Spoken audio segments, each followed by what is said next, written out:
So the norm not being defined is in every man's life that I can talk about, because men don't change. We are very structured, conservative. Conservative. No, we're not structured. We're conservative. Conservative, I would say that. A man's goal in life is to have sex, make money, get the flyest girl he knows to wear his last name, have some kids, and die with something. That goes across every racial bound, ethnic culture, everything. You live, you have sex, you experience life. Here's the thing that bothers me with that, though. Okay. I'm a spiritual man. In the Quran, in the Talmud, in the Bible, even if you look seek Nirvana in the Buddhists, it tells you that you are a world citizen, and the world is big. And it says this: before a man settles down, he should go see the world, and then come back with the world experience to build his family. In our society, children, especially in our education system, they're not afforded the world. Absolutely. They're afforded their immediate surroundings. And when I say that, I mean this. Even in hip hop, we hear, well, our heroes were the people who sold drugs on the block, which means your mind didn't go beyond the block. Absolutely. Today, our children's mind goes towards entertainment and sports, and they don't go towards politics, entrepreneurs and business. Everybody wants a clothing line, play a sport, make a hit song, have sex, have a flyest chick, and have a family. Right. But they don't know that life is bigger than dancing or getting high. Unfortunately, having sex. LeBron James was quoted as saying, we don't need too many more athletes. We need doctors and lawyers and politicians. How do you get that point across to your students when they come to you on a rap, dance, sing, or have sex or smoke all day? How do you change their mind of knowing, like, okay, what do you know about this? And yeah, so it's crazy because you say, well, you are a guy who, I'm a guy who grew up around sports, right? And there's so many other things besides that. So I kind of use this narrative, right? I kind of teach them, just like for sports, for instance, that you can, even though there are sports, there's still a business. And so there's multiple things you can do within the sport, right? You don't have to be the athlete playing the particular sport, but you can actually be the owner. You can actually be a president. You can actually be a general manager, right?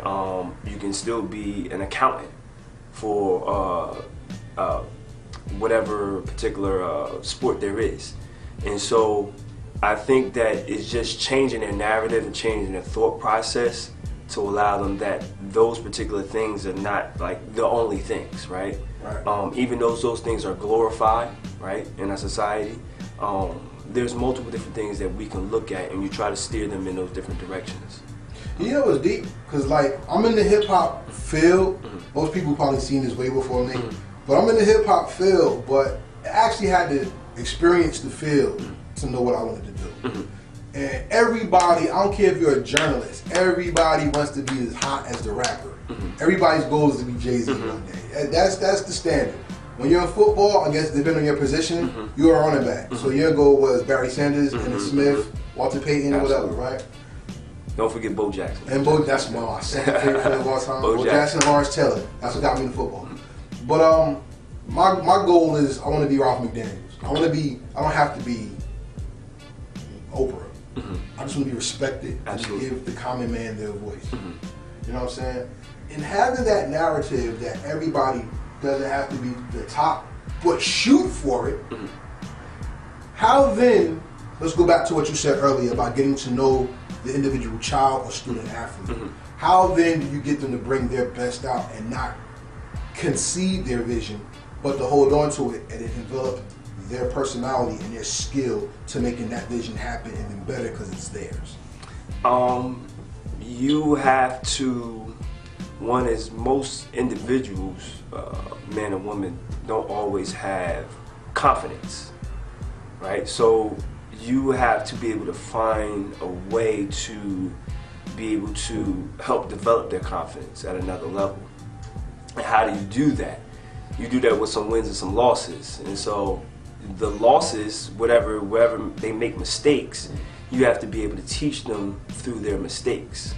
And then the next time that they have a win, that you teach them where the mistake was and wherever they learn from their mistake, and now you teach them like, this is where you grew at. And so now this will give you that much more confidence to be able to get you to the next step. And each time over and over again, you gain more confidence, right? I think even for myself, right? I think I've grown over time too, right? I think that when I was younger, I didn't have as much confidence as I had now, right? That's most of the color. Right? Yeah. I didn't have as much confidence. Even though my father told me to be confident, right, at those particular ages, I didn't have that for myself. But, you know, a little bit of success here and there actually helps you to gain more confidence as you get older and you get settled and get in these particular situations that you can handle yourself a little more. So, let me ask you a controversial question that'll put you on the spot. Because it's something I ask myself, and I'm very transparent with. Where do most parents fail and make your job harder? Where do most parents fail? I think it's there's expectations. So at the 13 to 18-year-old level, the parent's expectation of the child is what makes the child go through trauma. So no, right? Okay. Expectations, right? Yes and no. Okay. Expectations, right? Each parent has an expectation of their child, of where they envision their child and where they want their child to be, right? A child has their own mindset. And I think that parents, sometimes we tend to forget that the child has their own mindset. And they might have something that they want to be. And even though we want the best for them, right, it's our job to steer them in that right direction. And sometimes parents, I think that we get a little bitter or we get a little upset that when kids are not meeting our expectations, some parents tend to, not all, but some parents tend to take it personally. Right? And what kids tend to do over time is that some kids become rebellious, right? And then they become rebellious, they act out, they look for attention, they seek for attention in other ways, and wherever that may be. What we find out over time is that sometimes we don't break that mold to change. To say, you know what, let me actually find out what's going on with my child. We kind of stay with those expectations and we don't break that mold. I think that's been, and that goes back to that old school way, right? Do what I say. Yeah, do what I say, right? It goes to the highway kind of thing. Yeah.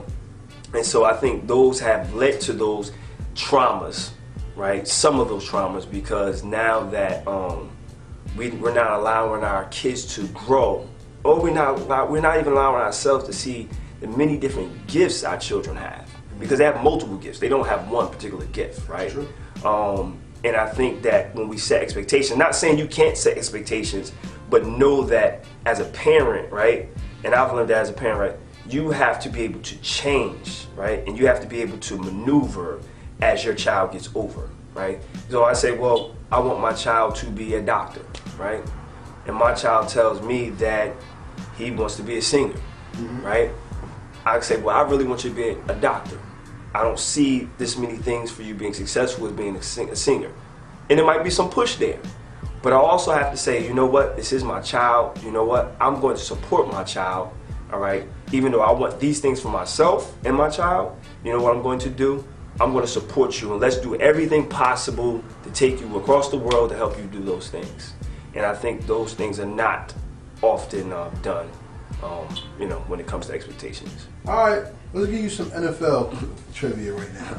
Do you remember Todd Marinovich? Todd Marinovich, I do. Okay. Do you remember his story? No, not completely. Todd Marinovich was the son of an NFL coach, I guess, or a former player, and his son was a quarterback. Okay. He wanted his son to become a quarterback so he can make money and be big. So what this man did was, his son was right-handed. He saw the demand and the need in the NFL for a left-handed quarterback. So he would tie his son's arm down and make him throw with a football with his left hand. Tom Marinovich went to college, was the #1 prospect, and got drafted by the Raiders. Tom Marinovich went crazy because he never wanted to play football. He only did it to make his dad happy. And that goes with exactly what you're talking about right now, which is, I'm going to do this for you, but it's never really what I want it to be. So then we have to come to terms with how do we celebrate ourselves and our children.